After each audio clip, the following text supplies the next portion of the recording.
One of the things I like to do with at least my direct reports is understand like what their one thing is, right? Like if they just know that this is taken care of for them, then they can deal with some of those harder things in the job. So for some people, it might be like, I just need to be able to work out. For other people, it might be, I need to pick up my kid by this time and I need you to protect that. Whatever that looks like is different for everyone. And so I think that's really important of how can you create an environment that meets those very basic needs of our employees.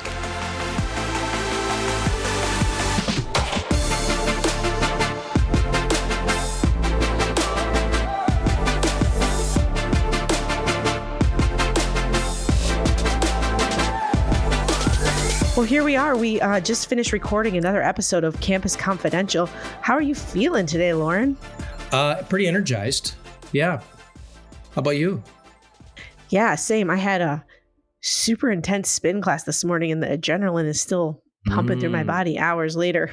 So it was nice to have a podcast party as part of the day. How about you tell our listeners who our guests were today?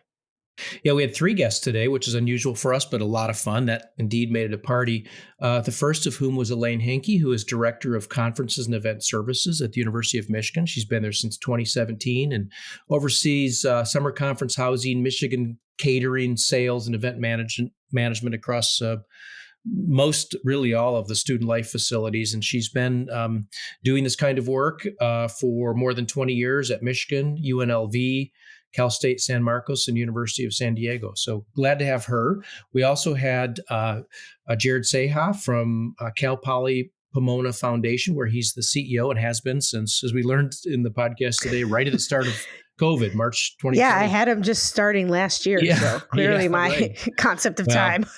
COVID changed all the time understanding, I think.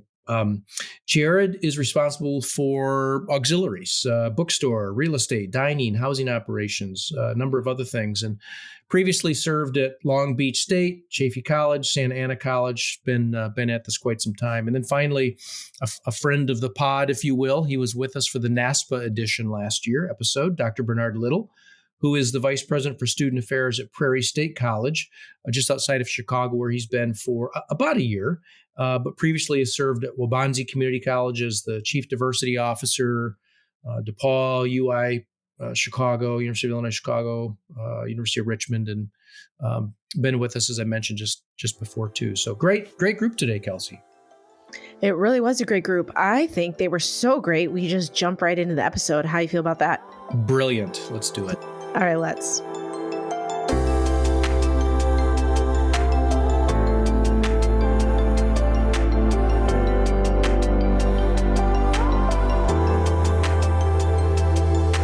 Well, Loren, we're here for another episode of Campus Confidential. How are you doing today? Doing great. We're here. Actually, we're in a lot of places. I think we're all calling in from somewhere else. Doing great. Yeah, it's a podcast party today. We've decided this series, the intent is to have multiple guests per episode so that we're getting as many views as possible because the content is so rich and so important. And we're just hoping that more guests, we resonate with more people. So let's say hi to some of our guests. Elaine Hanke, how are you doing today? Hi there. I'm doing great. I'm here joining you from the University of Michigan Ann Arbor campus. And yes, we're still on the high from our national championship win. Yes. Yeah, that's a whole year thing, I think. Awesome. Bernard. Good. Hello, I should say. I shouldn't say good afternoon. I don't know when folks are listening to this. Hey, there you go. Know, it's afternoon right now. It's all right. It is. No, joining you actually from Washington, D.C., but I am originally, of course, from Chicago, representing Prairie State. Good to be here with everybody. Glad you're here. Love it. Glad you're here. And last but not least, Jared, where are you at? I am here in Southern California, representing Cal Poly Pomona. Slightly under the weather, but happy to be here. Awesome. Well, thank you for joining. It seems to be a theme of our podcast and the time of year that a certain percentage of our either hosts or guests have every episode. Every episode. So we'll see how long this trend. I was last time. We'll report back on those pieces. I just want to a quick. I'm so in love with this group of people right now. Elaine and I work together at UNLV. Jared and I started on the West NACAS Board of Directors, and Bernard and I feel like we're kindred spirits from Chicago. I went to Prairie State. I took classes there when I was in college in summer months. So I don't know. I feel very, just thank you all for taking the time and to be part of our lives and experience. I'm super grateful for that.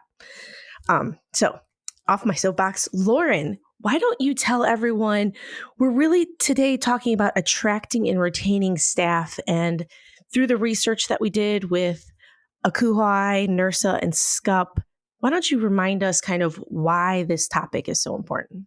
Yeah, and maybe I'll start though too with just a reminder about this research. We had, as a reminder, 431 responses.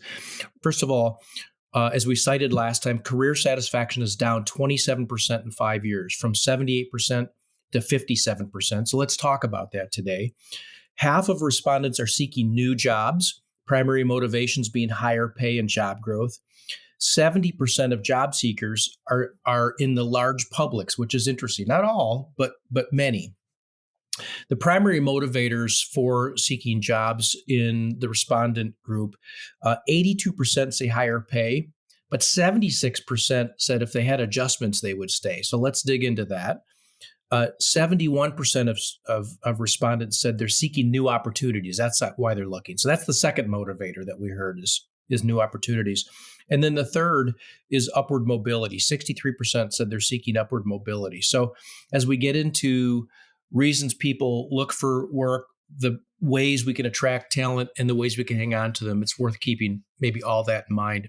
And with that in mind, I wonder, maybe a way to start is to ask each of you, it'd be great to hear from all three of you, how would you describe the sentiment that you're experiencing or observing right now in higher education? What are you noticing about the higher ed workforce that really is important to think about relative to satisfaction, well-being, mental health, et cetera? Maybe we'll start. Elaine, would you mind starting, and then we'll go to Bernard and Jared. Sure, I'd be happy to. So I think, well, one, I want to say, I think we're in a much better place than we were 2-3 years ago, right? During like the Great Resignation. But, if we're being honest, I think people are a bit tired right now on campus. Part of that is just where we are with the academic year. We're about 3/4 of the way through. But I think, still a lot of people are working on campuses that are understaffed, under-resourced. And, it has been a period of still having more transition than we would have been accustomed to, say, 5 years ago. So people are doing more with less, and there's just more demands. I think working on a college campus today, right? We have so much unrest in the world right now. There's so many pressures on our administration and leadership. Our employees and students are struggling, with mental health and other challenges. So I do think it is, it's a very tough time. At the same time, I think there's a lot of hope, because we can see, at least I'll speak, for me personally, I feel like we can see our value so much more than we could even 5 years ago. So I would say for the first half of my career, it was like, I work in student affairs, student life, right? So it was like we needed to prove our value to the campus and to the academic side. And I mean, we are in the work right now, right? So I think our contributions are more apparent than ever. And I think we're getting better, right? We're understanding that, we have to acknowledge that our employees and our students need that work-life balance, and we need to be flexible and maybe adopt some of the things that we're seeing in the private sector right now to make college campuses a better place to be, to work on.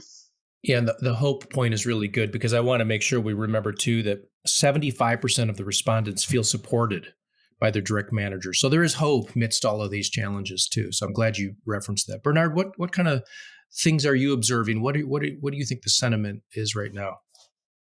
Yeah, it's a good question. And Elaine, I appreciate your responses there. I would just say, piggyback off of that and say two things. One, I think folks are prioritizing themselves like they never have before. I don't think that our field has allowed us to even think about that. Usually when you would do that before, you'd always get sort of, in a sense, bullied with this idea, but this is our calling. This is your passion, and you should be passionate about that.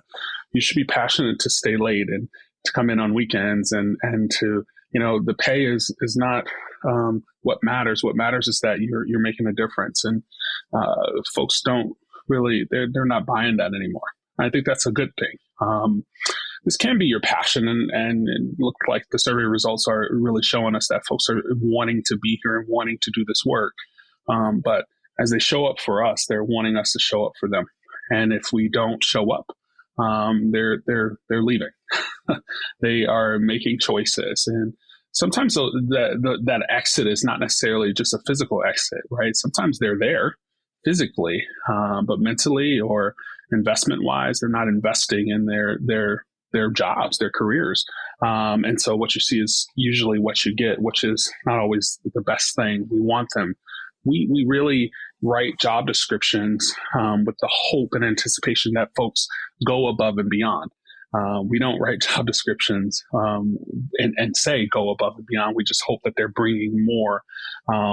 We need that. Our industry, in particular our organizations, depend on that go above and beyond. And when folks are just doing bare minimum or just there physically, it's just not good for the organization. So they're prioritizing themselves, which I think is really good.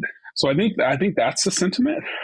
What I also have seen, quite honestly, is there is hope, there is optimism, but there is really like, okay, show me, and they're really leaning towards leadership to really show them what it is we're about, and are we serious about that? And if we are, they're committed. But if we're not, then they're not committed. Mm-hmm. So show me and show up. Two important sentiments there. Yeah. Jared, how about you? What are you observing? What do you think is the sentiment? So I do agree with both of my colleagues, so I won't rehash some of that. So building on that a little bit, one of the things I do think is a kind of a drag on the workforce, particularly those that deal with enrollment or budget or just in tune with the higher ed publications out there. The pending enrollment cliff that we've heard so much about, and the just the public questioning the value of higher education, I think does impact what we do and impact our workforce. We all for many years, decades have taken a lot of pride in what we contribute to the country and the world in bringing, providing folks with education and going out there and making a difference. Yet, when you hear the questioning of the value of higher ed, I think that is, to some extent an attack on us. And I think that is something that affects employees and affects leaders within the organization and causes, questions in their head. And many of us also have post-pandemic, at least one example in our life of somebody, I know I certainly do, of somebody that has a job that's 100% remote, that probably doesn't put in near the time they did pre-pandemic. And I think there is that grass is always greener example that some people look for as well. And that does, I think, pose a challenge for our team and feeling like, hey, I'm tired. I'm working so hard. Resources are limited. Resources may not be getting better soon because of the enrollment cliff, because of the question of value of higher ed. That does, I think, negatively impact our teams. So I think it's incumbent upon us to really focus on success stories, to really display as much as we can, really how we are making a difference. I mean, there are, in my eyes, so many examples of the impact that we have in what we do. And I mean, just spend 5 minutes at commencement and see those grads and the smiles and the hugs. And, there are pieces there, but I think it was Bernard's point, we have to do a better job. We have to show up. We have to be conscious about how we bring these things to our team and how we do it regularly, so they really know that how they're making a difference. Mm-hmm. Yeah. So that leads me to a question then for you all so what are you doing? How are you showing up for your staff teams? And before you answer that, the one thing, and Loren, you might have said this at the top, but I want to just say it again, is employee satisfaction. When we asked folks who took the survey, it's dropped 27% in 5 years. Satisfaction was at 78% from this group, and today it's at 57%. So it's still high as far as when you look at other industries and employee satisfaction, but that drop is super significant from where we've been and where we're at right now. And so what are you all doing in your roles to have those conversations to retain the staff? Bernard, why don't we start with you on this one? I figured you were going to do that, and I was sitting here thinking that's an excellent question for somebody else. Yeah, we can start somewhere else if we need to. Oh, you're totally fine. I started my role about 13 months ago as vice president for student affairs, and I remember coming in and really wanting to simply listen and to maintain just the level of flexibility, maintain the level of support that was already there. And what I realized really quickly was that wasn't enough, and that I needed to do more, have a presence, but also do a lot of listening, do a lot of apologizing for things that I was not responsible for, but the hurt and the harm that staff had felt. They wanted that. They desired for someone to listen, to hear them. And then also to really go back and figure some things out. And I had to be honest with myself, right? I think, as Jared talked about the enrollment cliff, we've been looking forward to this enrollment cliff. Some of us have already experienced that enrollment cliff. And so because of that, we are in the midst of right-sizing our institution. We're in the midst of ensuring that our budget matches, right, what we're getting from our constituents and the students that we serve, that we're not, pricing folks out, while at the same time really doing the best with what we have, because more is really out of the equation right now. And the first thing that I had done, and the thing that's been really constant in terms of how I'm showing up is being honest about that. We just had a sort of a huddle this past week where we have to make about 5% cuts, and they were thinking, okay, that's great for next year. And I said, no, we have to make 5% cuts this year. We have to make them, and we have to make them off the Mid-year. Original budget. Yeah. Mid-year in February. And that was honest. They appreciated it. It was tough, but we did it together. I'm a West Wing fan, and Jet Bartlett said, decisions are made by those who show up. Every day you show up, and the power of presence is so real. And that's something that I have really seen. They appreciate me being there. They appreciate me asking the questions, but also really helping them, helping to guide, helping to sort of set the vision and the foundation, but doing with them. What's real is that we're going through tight times. What's true, though, is that we will get out of these times. We won't always be in them. And so how can we really set that? And I recognize that I never wanted to be, I never considered myself to be one of those, sort of rah types of supervisors. But there's some raw that's needed. And so I've appreciated that very much, of being a cheerleader and saying thank you. And I have gotten some incredible experience working with our union leadership, experience that I never thought that I would have. And really being honest and upfront with our support staff unions has been just my saving grace. And so I'm really grateful for those experiences of really working with the leadership and working with individual folks to ensure that I don't have all the answers. I know it's tough, but we're going to do everything that we can to support you. Yeah. Honesty and transparency is key, right? They're hard conversations, but Absolutely. Showing up and having those hard conversations makes a difference.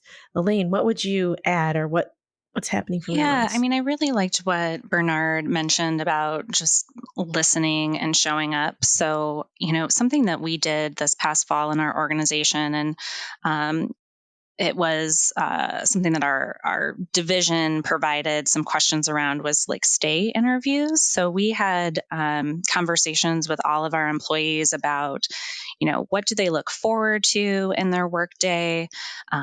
What are they learning here? What do they want to learn? Why are they staying here?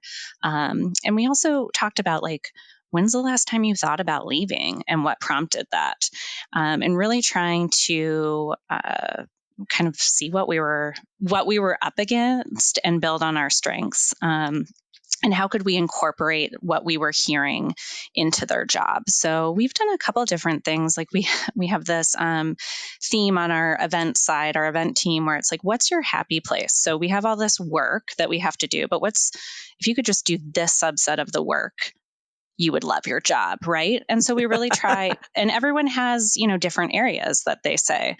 And so we really try to funnel that work that they love to them as much as possible, knowing that they might have to pick up some of the other areas that they don't enjoy as much. I would also add, I just feel like I've had to provide much more flexibility and change my beliefs around flexibility.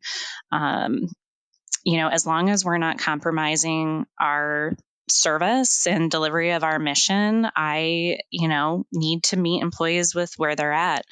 One of the things I like to do with at least my direct reports is understand what their one thing is, right? If they just know that this is taken care of for them, then they can deal with some of those harder things in the job. So for some people, it might be I just need to be able to work out on my lunch hour. I got to get my workout out in. For other people, it might be, I need to pick up my kid by this time and I need you to protect that. Whatever that looks like is different for everyone. And so I think that's really important of how can you create an environment that meets those very basic needs of our employees, to help them have some satisfaction and fulfillment. And then, I would just echo what others have said about, building trust and credibility and face time and engagement with our teams. I think that has become increasingly difficult as we do more remote work. And so finding ways to, capitalize on those opportunities and be more effective in your time together that's in person. Yeah, I really love that you said changing your own beliefs. I think, we talk a lot about what we're doing for others, but as leaders, you're evolving and moving with the times as well. And so how are you showing up and what are you doing? I love that so much. And Jared, you've moved recently.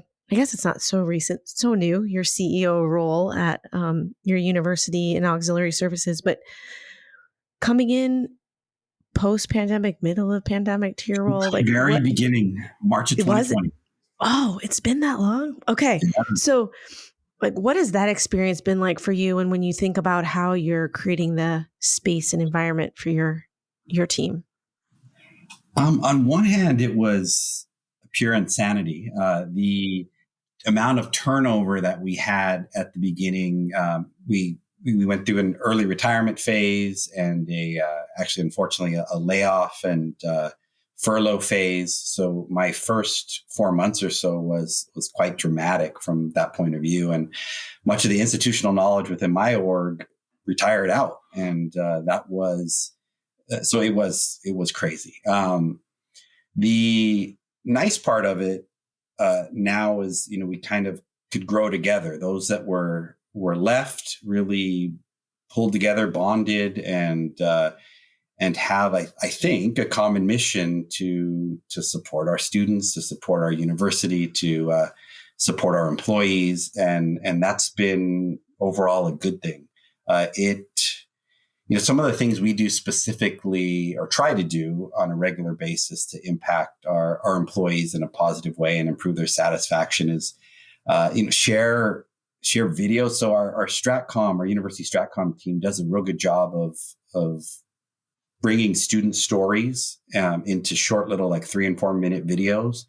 Some of them, almost tear jerkers, where you see their progression, how they started and how they progressed through their university experience and where they are now. And it does touch the feels a little bit. And I'm sharing those with the team, making sure that they feel a part of that. And sometimes these people end up being people that worked for us within our auxiliary. And that's always like extra nice to see that.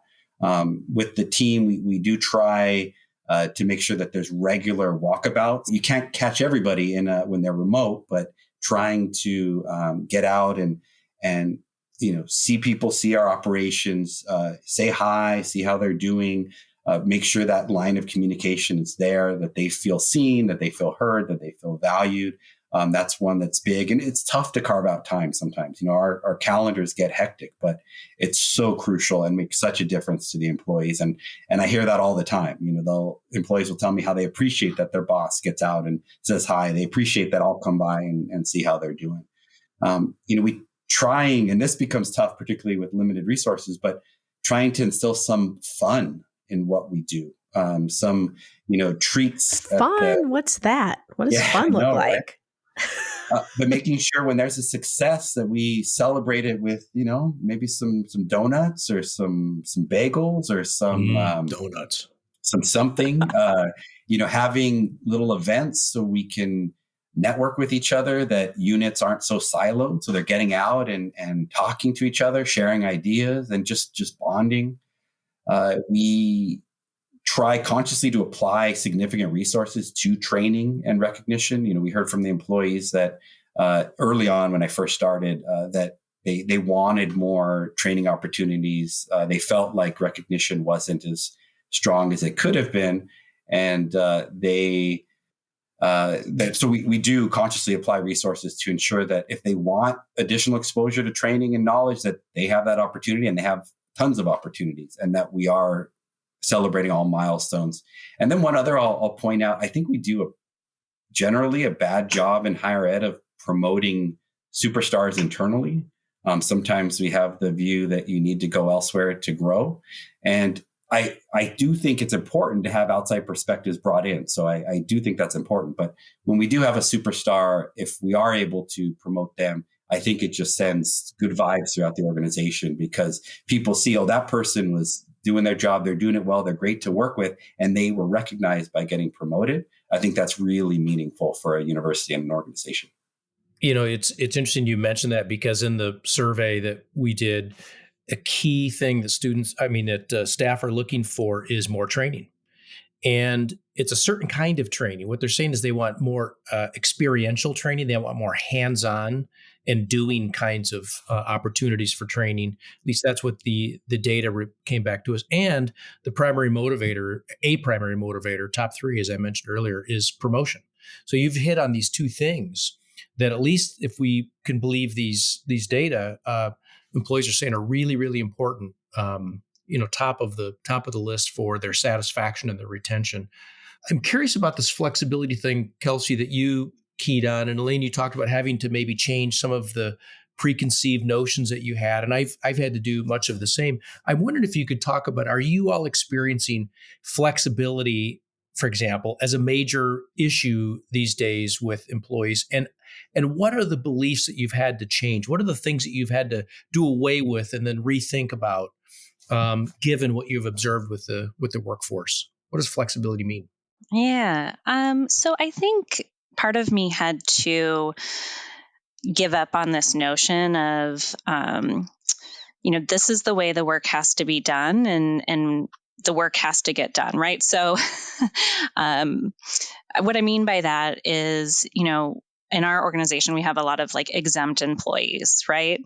And so we've always had this notion of we try to keep to 40 hours a work week, but we know in working with students, we've got evenings, we've got weekends, all of that. And so I think that I've had to really change my expectations around making sure that I'm keeping to employees 40 hours or less. That sounds really basic, but I also have really had to change my expectations around what work is, what is the bandwidth, what is our capacity, and then how do we respond to that when we've reached capacity, or how do we anticipate capacity? So we did things last year limit the actual work that we took on. So whether that was sales or, I work in events and sales for the university. So it was like, we actually said no to business that we desperately needed, but we did that to protect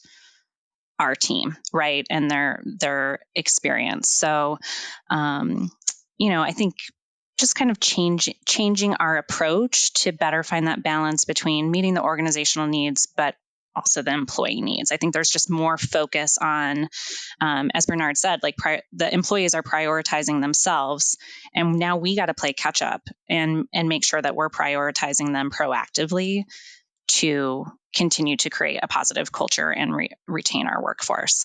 And I love what Jared said about promoting within. That's something that we've really started to talk about. We have these very distinct levels in our organization where it's like you start as an assistant and then you become a manager, an assistant director, an associate director. But we didn't really provide the skills from getting from one level to the other. So we've really had to kind of backtrack and say, okay, if this employee is interested in the next level and we know that they have the potential, right? Like, what intentional training and development do we need to provide for them to ensure that they would be like a strong, viable candidate for that next step? And we weren't doing a good job of that for a while. Yeah, that's great. Anybody else have observations or notions of flexibility that you've interrogated? Yeah, I mean, I guess I would jump in there and just really quickly say, if we're,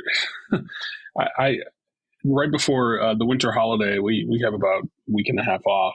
The college closes, and I decided to give my staff, or at least our non-dean staff, the week prior, an option to work remotely. And I thought it was like groundbreaking. And I remember announcing this in our student affairs leadership team meeting. I thought I was going to just be king for a day. And when I tell you they went on to the next thing, nobody said anything. And I was like, and then I went back and I'll never forget it. And I was like, what happened? And I actually talked about it with my therapist, believe it or not. I was like, yes, that is a therapy conversation. I thought I did something great. And what happened? Yeah. I was like, what happened? And then I realized, I have a good, she's a director, and I'm able to really talk just honest and real with her. And I said what happened. And she said, Dr. Little, we expect you to do things like that. That's old news. She said the remote work and that flexibility, that is old news. Like, we're looking for much more. If you're not offering that, and she was honest. She said, how many companies and colleges are?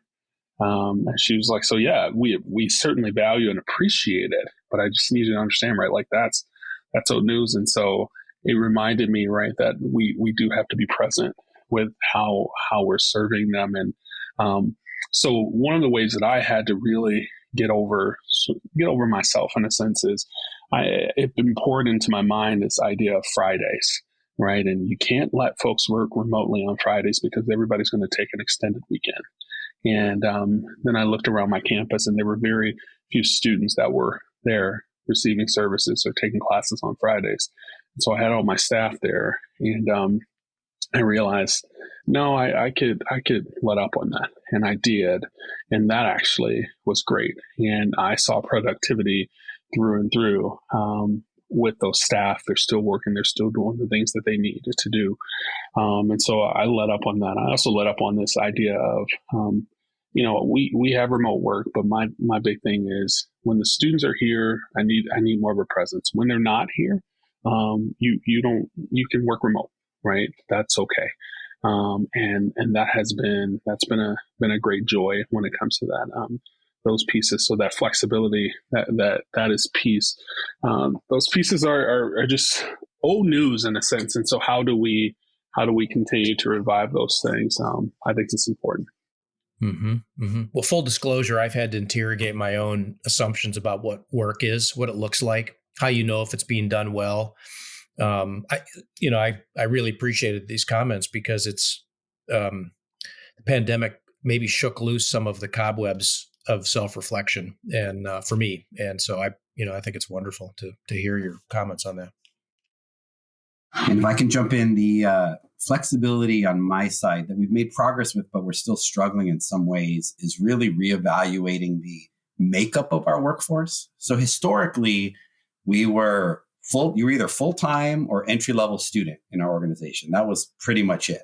There were some part-timers, but they were generally students who graduated that didn't yet land a full-time job, and so they stayed as a part-timer. So it wasn't, that was the majority of my group. And now we actively deploy part-timers with real meaningful duties. I mean, the overall kind of tagline is part-timers do the same level of work as a full-timer. There's no reason they can't, and it's just for less hours. We also have significantly grown our 32-hour partially benefited roles. I mean, there's employees that don't want to work full-time. So from a recruitment perspective, it actually gets us access to a pool of talent that we may not have otherwise. And to Bernard's point, Fridays are dead most of the time. So if you get a 32-hour-a-week employee and they work Monday through Thursday, that fits pretty well with the traffic patterns that we see.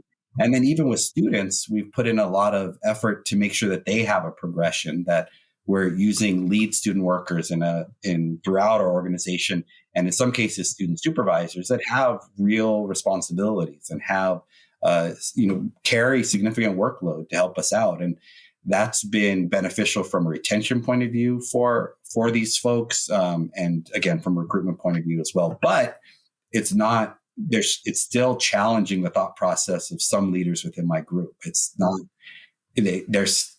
been a struggle. We're making progress. We'll continue to make progress, but those that have embraced it have really seen some significant. Well, it's culture change. Yeah. Huge. Yeah. And what is it? Something like 5 generations are in the workforce right now. Does that feel right? It's at least 4, but I think it might be 5 now. 5 generations of folks. And so I think there's some grace to give yourself in the leadership role of what got you to where you're at and how you unwind some of that, be present with what's happening today, and then shift to where the future needs to go. And that's happening at all sorts of different levels. And so there's expectations from your employees happening all over the place. I feel so compelled. When Elaine came to work at UNLV, she was one of the very first employees. I was in a director role, and she was one of the first employees to ever actually give me feedback, like feedback up. And I vividly remember it, right? She's like, well, what was it? Go ahead, Elaine. Why don't you tell us what you told? I don't remember this. It's amazing. I don't think, but you know what? But I think it's important because things impact certain people and they don't impact others. But hers was, well, I have boundaries. Just set the boundary, Kelsey. Tell that person no. And I'm like, oh, I mean, how do we say no? But listening to where you are now and what you're talking about and how you're leading your team, it's like the core of who you are is still there, but how you're changing that to meet the needs of today is quite fascinating. So adaptive. I love it's adaptive. I mean, yeah, it's totally adaptive, and it feels real to me. And boy, do I still work on boundaries and saying no. So thank you. We all are still working on that. It's constant. So we talked a lot about retaining staff. I'd like to talk a little bit about best practices to attracting talent. Anyone have that figured out?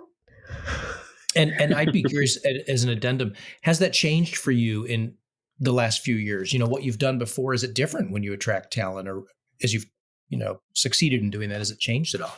I'm happy to jump in on this one. With the students and part-timers, so first of all, it has changed. So in the past, you could just put it up on the website and you'd get plenty of applicants and you'd be fine. We'd be fine. But with students and part-timers, we've deployed over the past couple years a very large summer job fair where we'll normally hire about 300 individuals.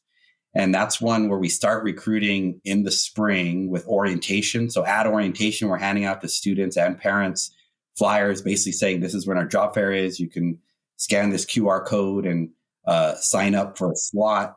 you don't have to sign up for a slot. Somebody could just walk in day of and interview. And we are literally doing on the spot interviews. So there's computer stations where they fill out their applications, they get interviewed, and then we're hiring essentially right away. And that's been huge for us because the year prior, when we were just coming out of pandemic, 2021, and when we didn't do it, it was such a beast for those roles. We were so understaffed on student and part-time. So it's really helped keep us current and just been fantastic. For full-time, we've just had to market the heck out of positions. If any of you are connected to me on LinkedIn, you'll see like when I have a position, I'll put it out there on LinkedIn. Much of my team does as well. We use Indeed, and we'll post on Indeed and even pay to have it pushed out there. We'll use many other sources as well to try and ensure that it gets eyes and that we're getting that talent. But again, not something we had to do before. It was easy before. And then we even, something we hadn't done, but now we're doing where needed. If we don't get the talent pool through those efforts, then do we need to get a recruiter on this? Do we need to get a search firm to help us? And that wasn't the normal practice in the past for my group. Bernard, I see your head shaking a lot. I feel like that's some fascinating stuff. I can't talk about the student piece. I will say we struggle a little bit. Student workers on our campus. I mean, we have so many dollars, but the students are not interested in a lot of the centers around. They require a lot of money to be able to live the life that they live. I mean, as we know, right? And so the minimum wage that we pay, it's just not. It doesn't suffice, and so it makes sense. But I would say for the full-time pieces, it has really changed a lot. And it's interesting. I came in really gung-ho into this field thinking, right, you need, in order to write your name on a name tag, you needed to have a master's degree. That was what we were taught. Like those are the qualifications, master's degree to do anything. And I have shifted, and we have shifted our approach in terms of qualifications to ensuring that we are with the times, right? Folks are questioning higher education, and we can't just think that's the 18 to 22-year-olds that are questioning an undergrad. We really need to think about the folks who are questioning whether a graduate master's is something that they're interested in. And so we have gone back to look at our job qualifications and really look at rewriting our job descriptions to ensure that they match what it is that we need and what we're looking for. So that's the one piece that has certainly helped us, to be honest.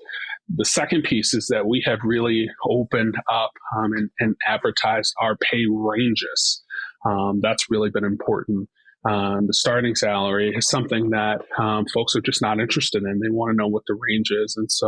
And that's tough. I have a really great relationship with our HR director. And it takes, when you work in student affairs, you got to buy a lot of cookies and coffee for your HR director because you're usually in there a lot. And I value her so much, but it took a lot for us to get those ranges on there because, I mean, to their defense, right, when you put a range on there, folks automatically go to the top of that range thinking that they're going to be there. And it really is all about the salary calculations, and you have to look at the salaries that are currently present within your organization.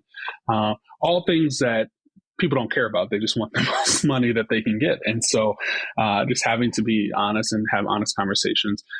We've also been unorthodox in terms of, right, really not respecting our HR processes, but also being, if things are taking too long, we need to call candidates and say, hey, I know this is taking a while, but please stay with us. We're here for you, and we want to make sure that you're still here and interested, invested in this work. That's something that you wouldn't do, right? We're not waiting on thank you cards. We're sending thank you cards. Thank you for interviewing with us. Thank you for your interest. We've shortened our interview days. They're no longer 3 days for I was like, they're not 2.5 days with all these dinners and They're not. And we offer the flexibility. If there's one candidate that is unable to fly in, then we make the interviews virtual for all candidates and ensure that we're offering that flexibility. And then I would say finally, the thing that we have really looked at is we have looked at our internal talent and ensuring that we're investing in the people that are there. there's good and bad and ugly with everybody, right? And there's so much more that we all have to learn and grow. But if I have some good talent where I can really invest in the training that you talked about, Loren, the training and the development, and I'm going to really tap into those people. And of course, that leaves an open vacancy there. But isn't it great to have someone who's internal to fill a vacancy while helping out in that other area? And talk about the flexibility that can come with that. And you'll be able to see different spots in your organization that like you've never seen. So we're doing a whole bunch of stuff because we used to be able to depend. We're in Chicago. Everybody wants to be in Chicago. Not anymore. Folks are thinking differently. And so the things that we used to bank on, we're not able to do. And so we just a lot of unorthodox methods in terms of approaching candidates and hiring full-time folks. Yeah. Yeah. And I mean, I think we've adopted a lot of the practices that my colleagues have talked about. I think for us, we've really streamlined our job descriptions. So, probably like the jobs that we're all in maybe started with like a 6-7 page job description. And so really have reduced those to kind of the nuts and bolts while still being really clear about what the role is, right? And the expectations, just so that people aren't even like, oh, I don't even have the energy to do this application after, right, reading that job description. So similar to what Bernard said, streamlining the interview process. Yes, we can take forever. I have lost so many candidates, like our top candidates who have accepted jobs while we're in the, interview process, the search process. So I would double down on what he mentioned about kind of touching base with the candidates, letting them know where we are. I think I've also this has changed since the pandemic is, we used to see like a very common candidate, right, that had very specific experience coming into applying for jobs. And now I'm really looking at transferable skills. I've been doing this for a while, but I think it's even more important now is I meet with every candidate who's a finalist in our organization. And I think that that has been really helpful because I get a sense of like why that person wants this job and is interested in this job. And if it's just a stepping stone or it's just to build like a skill, a certain skill, that becomes really apparent versus someone who is really excited to be part of the team, someone who has, you can see the passion for the work. And I think that's almost important as like, right, making the hire is hiring the right person who has the what I like to call like heart for hospitality, like the energy to do the job, and can kind of weather the ups and downs that the work brings is really important to the retention part.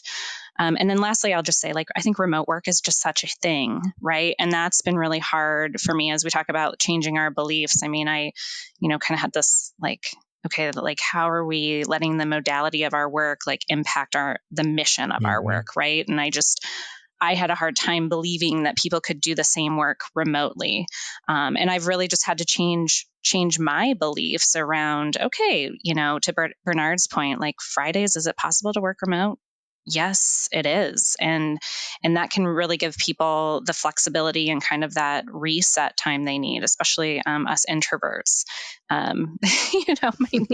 We need a little bit of that from time to time. So we have definitely been offering more remote work. If we can't be full-time remote. But we can say, during these downtimes or, academic breaks, of course we can increase that. And if it's bad weather, yes, like as long as we've got, the flexibility, as long as we've got enough people to like kind of cover, our operations, then absolutely we can do that. Well, Kelsey, we had no problem attracting talent today. We're That's grateful to you. You all have been so honest. And, Kelsey started in this place, but I too really admire what you're doing. I appreciate your balanced and, transparent ways you're describing what's going on. You helped us, with ideas and our listeners with ideas like stay interviews and, the importance of a little raw now and then, and flexibility in the workplace. I love your one thing. What's your one thing? Elaine, that kind of idea to talk opens up dialogue with staff, and showing up is an important attribute of leadership, and the importance really, as you've done today, of self-reflection to sort of question your own assumptions over time. So we're really, really grateful that you've spent time helping our listeners understand implementable ways to make a difference with attracting and retaining talent. So thank you to all of you for that and what you do all the time. Thank you. Thank you. Yeah, thanks for the opportunity.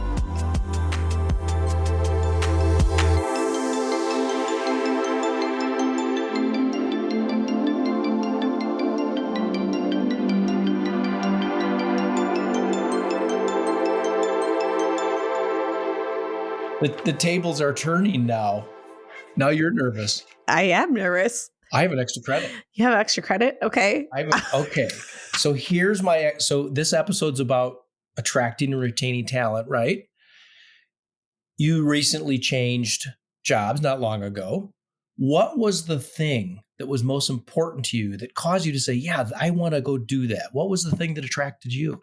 Oh, great question. I was excited about the opportunity to come to Compass because I had worked with many of the Compass companies throughout my career. They had been sponsors of NACIS. I had been a client of theirs on campus. And when they were talking about hiring an ambassador for higher education, someone to look at strategic initiatives and how they could help better serve the industry, and I thought, this is like the perfect role for me to be able to think about higher education as an industry, to work with a company that has resources to bring to the table and really make an impact of the two together. Mm-hmm. I was there for it. Yeah. And really good free food now and then. Yeah. Free food. It's interesting. Yeah. The food thing is interesting. Great free food when we have it. And other times I'm like, how are we not eating more? I guess I just like food more than the average person. What made you go to workshop? What made you? Culture. I guess maybe a few things. That's a little simplistic. Truly culture. I wanted to be part of a culture that was affirming, optimistic, has the audacity to believe it can make a difference in the world through what it does. And Workshop Architects really was all those things. In addition to that, maybe you were saying this, but a little bit of there was not a job description for this. It was a conversation that led to a vision, which led to a possibility to do something together. And my wife always says I paint in large brush strokes. I like the big idea and inventing where we're going to go and solving problems through innovation. And so this job was a little bit like, well, we're going to create what it means to do this role and make a contribution to higher education at the same time. So it was culture and sort of the messiness of an undefined role that was all sort of built on trust and possibility. Have you ever found the moment of the messiness where you're like, "Ooh, I could just use a little order back in my life"? Oh yeah, okay. Yeah, I have felt like that, but I don't know. One of the things I loved about the University of Michigan, and some people hated, was it's very decentralized. And what I figured out and that drove some people crazy. But what I learned after a couple of years is, if I live in the intersections, I can make a lot of things happen in the intersections of all this decentralization. And so I kind of like the intersections of all the things that are on my job. There's 12 parts of it and it's kind of disordered. But for me, the order is in the making sets at the intersections. And I kind of like that. But yeah, there are times when I'm like, the stack of work and things that could be done are too high. Which 3 are we going to pick? Let's pick 3. It's just too much. It's like, keep coming back to priorities. Yeah. I will say after coming and being in the role now, the focus on talent is huge. And Compass is all about the people and focusing on the people and making sure the people feel successful in their roles. So that's great. Well, I like working with your people. That's good. I think you even dream about them sometimes. Okay, people are going to need an explanation on that. Maybe they'll get it next time. That's way too suggestive. Oh, boy.